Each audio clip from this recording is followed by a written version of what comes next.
زه چیلنج دعوا هر شی کوم. زما کور معلوم دی وزیرستان کې، هلته مې ټوله فیملي اوسېږي. که چا هلته ولیدل چې ده یا نوی ځان ته کور جوړ کړی دی، یا خپلو بچو ته دا وکړل، یا یې خپل ځان ته 11 اکتوبر ملګرو په 11 اکتوبر باندې به څه کیږي؟ د مشر منظور پښتون چې کومه وینا ده د هغې مطابق وایي چې موږ به یو جرګه رابلو. په هغه جرګې کې به ټول د پښتونخوا سیاسي مشران وي او موږ به کینو، دا خپله فیصله به کوو چې آیا موږ به تر څو پورې داسې قتلیږو، څو پورې به زموږ کوم مرګونه چې دي هغه کیږي.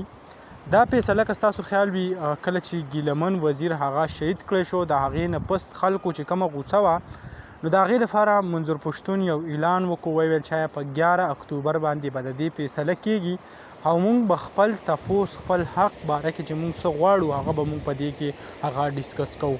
نو د ټولو خلکو کمې سترګې چې دي هغه 11 اکتوبر ته دي او وایي چې آیا واقعي په 11 اکتوبر باندې به څه کیږي. نو منظور پښتون چې کوم دی هغه ټایم په ټایم باندې په فیسبوک باندې لایو هم راځي، د کارکنان دپاره یې څه انسټرکشن هم ورکړي دي، ویلي دي چې آیا د هرې ضلعې نه به موږ داسې خلک راغواړو، یو څو کسان چې هغه به د سیکورټي کم انتظامات چې دي هغه برابروي.